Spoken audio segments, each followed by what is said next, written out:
All right, so today we're going to be working on making a David Hockney scratch art type of technique. We've already looked at information about who David Hockney is. We've seen some videos about his artwork. So this particular project, we're going to jump in and we're going to make a landscape. So when we're making a landscape, I do want our paper to be nice and long like this. And that way we can make it look like it's a big landscaped area. So on our paper, obviously the first thing you need to do is your name and teacher code. And when you're done, you'll flip your paper over, and then I know you're ready to begin. The first thing we want to do is we want to create our horizon line, and our horizon line is where the sky and the ground meet. So what we're going to do is we're just going to draw at the top of our paper, not very top, but just think about some good space where you have a little bit of a sky.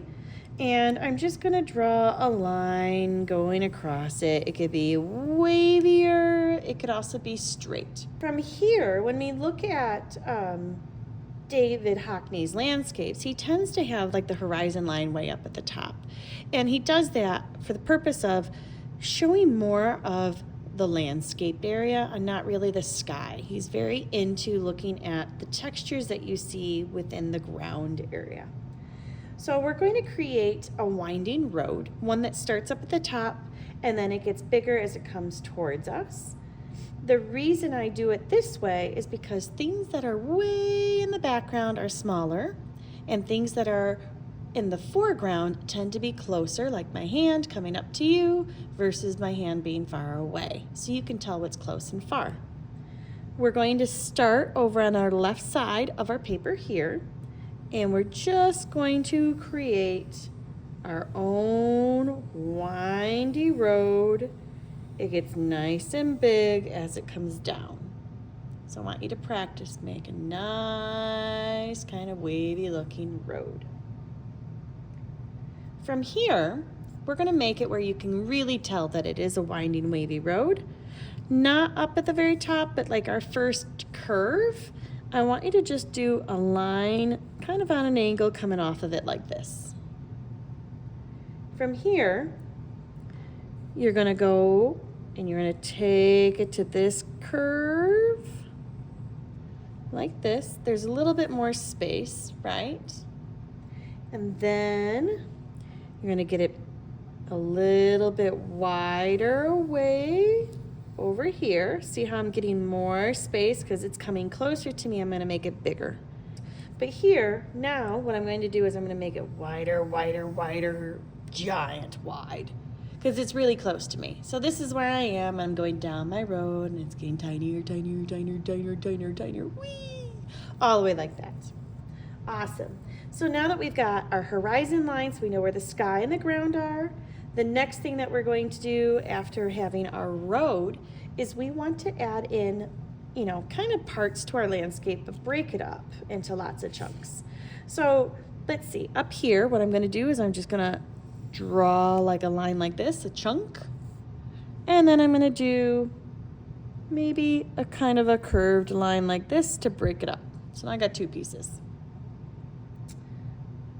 And we're going to kind of keep going. So this one, I want to break this up here. I'm going to do a line like this. And I might break this in half. Good. And I bring a line up like that. So it looks like a giant H in there. Take this time with adding your own versions of this. Break it up so it's smaller in the background and the chunks are larger as they get closer to you to show that the land is larger as it nears you. For our next part of our project, we're going to be adding on what I call the background details, like the base layer, basically. So we're going to be painting everything except we're not doing the sky and we're not doing the road. Those are the only things that we're not going to paint. You're going to see that we have some brighter colors. We've got red that's mixed with white. We have an orange here, so red and yellow mixed with some white, yellow with white, green with white, blue with white, and this one's supposed to be more of a purplish color. It's harder to tell in here, but it's red, blue, and white as well. So as you're doing this, this would be a good base color, so when we put our other paint on top and scratch away. This will be nice and vibrant. So as you're working on it, you're going to take a good amount of paint, like this, a nice blob, and think about where you're going. I generally like to outline first, as you can see here. And then after you've outlined a good portion of it, you can go in and then you paint the inside. It's a lot easier to paint the inside when you've got that. If you go over the line a little bit, again, that's fine, because remember, we're painting over it another time as well.